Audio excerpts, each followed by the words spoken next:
আমরা রাজনীতির লোক, রাজনীতি করার জন্যই সাগর দিকে কতটা সাড়া পাচ্ছেন? আরে বাংলার মাটিতে আজকের দিনে হুমায়ুন কবির এর সঙ্গে বসার জন্য, হাত মেলানোর জন্য এবং হুমায়ুন কবিরের সঙ্গে একটু বসে সেলফি তোলার জন্য কোনো লোকের অভাব নাই। একদম 15 থেকে 60 বছরের লোকরা হুমায়ুন কবিরকে পেলেই শুধু মুসাফা করতে চাইছে, একটাই কারণে যে ভারতবর্ষের মাটিতে 33 বছর আগে 1992 সালের 6 ডিসেম্বর 3% রাষ্ট্রীয় স্বয়ংসেবক আর বজরং দলের লোকরা পবিত্র বাবরি মসজিদকে যেভাবে ভেঙে ফেলেছিল, সেই বাবরি মসজিদ সর্বোচ্চ সুপ্রিম কোর্টের নির্দেশ 2019 সালের নভেম্বর মাসে সুপ্রিম কোর্টের প্রধান বিচারপতি সহ 7 জনের ডিভিশন বেঞ্চ বলেছিল যে হিন্দু ধর্মের মানুষের আবেগের জন্য বাবরি মসজিদের বিতর্কিত ল্যান্ড রামলীলা কমিটিকে দিয়ে দেওয়া হলো। সেখানে দিয়ে দিয়েছিল 19 সালে। তারপরে 2024 সালের 22 জানুয়ারি ভারতবর্ষের প্রধানমন্ত্রী সেখানে রাম মন্দির করেছে। সেই সিটটা গত 2024 সালের লোকসভায় কংগ্রেস দল জিতেছে, বিজেপি জিততে পারেনি, যেখানে রাম মন্দির হয়েছে। তো সেসব ছেড়ে দেন। আমার বাবরি মসজিদ নিয়ে আমি কোনো রাজনীতি করতাম না বা করার কোনো ইচ্ছা এখনো নেই। যেদিন মমতা ব্যানার্জি নিজে সরকারি টাকায় জগন্নাথ মন্দির করেছে, আবার রাজ্যের ইকো পার্কের সামনে, ওয়েস্টিন হোটেলের সামনে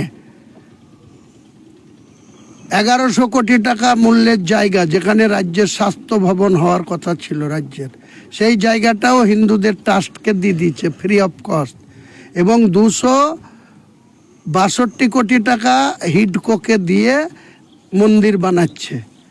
যতক্ষণ এইসব কাজ করবে, আমি সরকারি কোনো টাকায় নয়, মুসলমানদের টাকায় বাবরি মসজিদ করব, সেখানে একটা এডুকেশন হাব, ইউনিভার্সিটি করব, 500 বেডের হসপিটাল করব। আমাদের মুর্শিদাবাদে এখনও যে মেডিকেল কলেজ আছে, বহরমপুরে যান, গিয়ে দেখেন গে একটা বেডে 3টে করে রুগী শুয়ে থাকে, আর নিচেও আবার মেঝেতে শুয়ে থাকে। এই তো আমাদের চিকিৎসা পরিষেবা।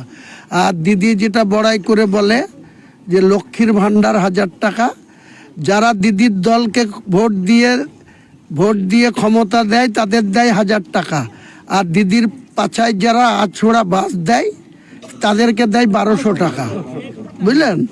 আবার এই যে পাড়াই সমাধানে দিদির বিরুদ্ধে যারা ভোট দেয় তাদেরও 10 লাখ, আর মুসলিমরা মারামারি করে, শ্বশুর জামাই মারামারি করে, মামা ভাগ্নি মারামারি করে ভোট করতে গিয়ে, তাদেরও 10 লাখ।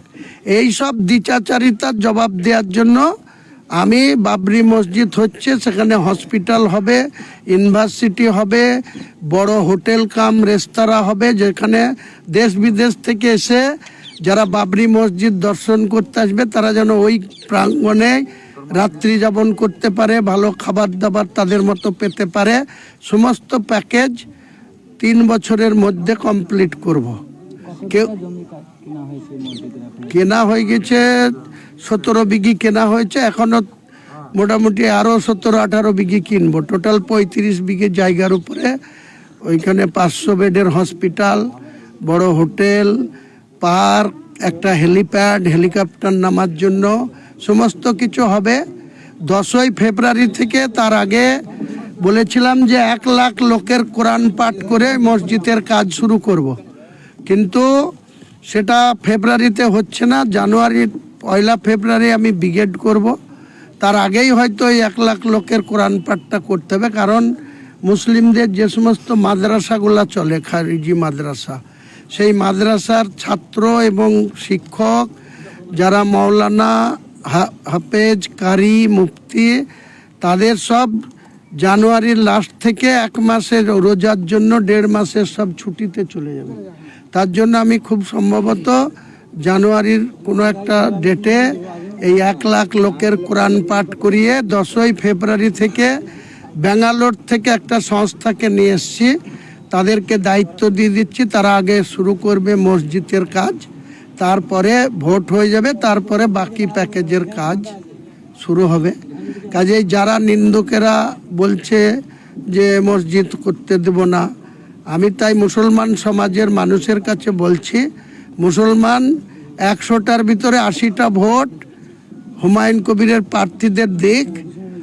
ওই 294টা সিটে বিজেপিও 100 পার করতে পারবে না, তৃণমূলও 100তে পৌঁছাতে পারবে না। আমাদের হাতে 100টা সিট দিক, কে বাবরি মসজিদ আটকায় আর কে মুসলমান পাড়ার উন্নয়ন আটকায় সেটা আমি দেখে নেবো আগামী দিনে। কারো দয়াই নাই। আর লক্ষ্মীর ভাণ্ডার 1000 দিচ্ছে, আমরা 100 সিট পেলে আগামী দিনে নির্ণায়ক শক্তি নিয়ে পার মা বোনদের 3000 টাকা করে লক্ষ্মীর ভাণ্ডার দেব। আর 1,20,000 টাকার ঘর দিতে গিয়ে তৃণমূলের ক্যাডাররা 10,000 20,000 করে টাকা নেয়। কোনো ফ্রি অফ টাকায় 2 লাখ করে ঘরের টাকা দেব, 2 লাখ করে। শুধু একবার ভোটটা দেন, তারপরে বুঝে নেবেন আমার সঙ্গে।